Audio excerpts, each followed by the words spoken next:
Hey, this is Coach Latham, your math coach, and today we're going to review constructions to make sure that everybody's ready for the test. The first thing that you're going to have to do on the test is construct a congruent segment. So you'll be given one like this, AB. Your first job is to draw a line that's a little bit bigger than AB. Then you're going to take your compass and you're going to measure how far AB is. Come down to the line you just made, put the point on one end, go ahead and swipe through it on the other end. The directions say to label your new segment MN. So put M here, N there, and then you are done. Problem number 2 on your test is going to be to construct a perpendicular bisector to this line right here. To do that, you put your sharp point on one end and you sweep above and below. You go to the other end. You're going to sweep again, above and below. Now that you've done that, you've got two crosshairs, one above and below. Put your straight edge right up there on them. Draw your line, and this is your perpendicular bisector. The directions said to name this line T, so I'll put a T right there, and I'm done with that. Question number 3 on your test is going to be to construct a perpendicular to the line M through point X. So we're going to go through X and cross the line in a perpendicular line. The first thing we're going to do is put our sharp point on X and give us some reference starting points on line M. Sweep there, sweep there. These now become our main points in finishing this problem. We'll put some dots there. And now we do it the same way as the perpendicular bisector. We're going to put our sharp end on a dot, sweep above, sweep below. Go to the other side, put the sharp end on the dot, sweep below, sweep above. And after we're done with that, we have two sets of crosshairs again.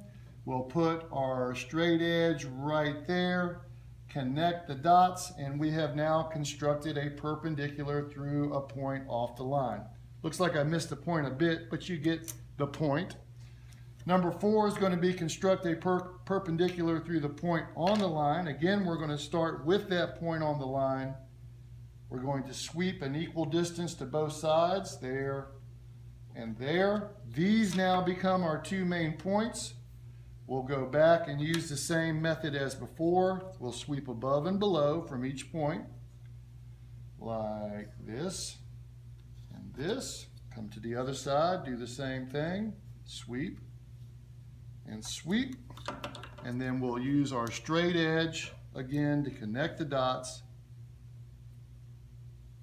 And there's our perpendicular through the point. We have two problems that you have to do deal with angles. The first one is to bisect an angle. Step number 1 is to put your sharp point at the vertex of the angle and simply make an arc all the way across the angle. Now we've crossed the angle at 2 points, right here and right here. They become our main focus. We'll put the sharp point there, swipe out in the angle, go to the other point, swipe out in the angle, and where these two meet is our second point we connect to the vertex. And now we have created a bisector. The last construction that you'll be asked to do is to copy an angle. Whenever you're going to copy an angle, your first thing to do is just to make another line over here that we're going to use as our starting point. We come over to our original angle. We put our sharp end at the vertex and we make a swipe across the angle like that. We come over to our new angle and we make a swipe at the same distance. We're almost done. Now we come over and we measure the swipe from one side of the angle to the other on our original angle. Then we come over here on our new angle and we swipe across that same line. We connect the vertex with where the swipe intersects, and we have constructed or copied an angle. And that's what you need to know to pass the construction test.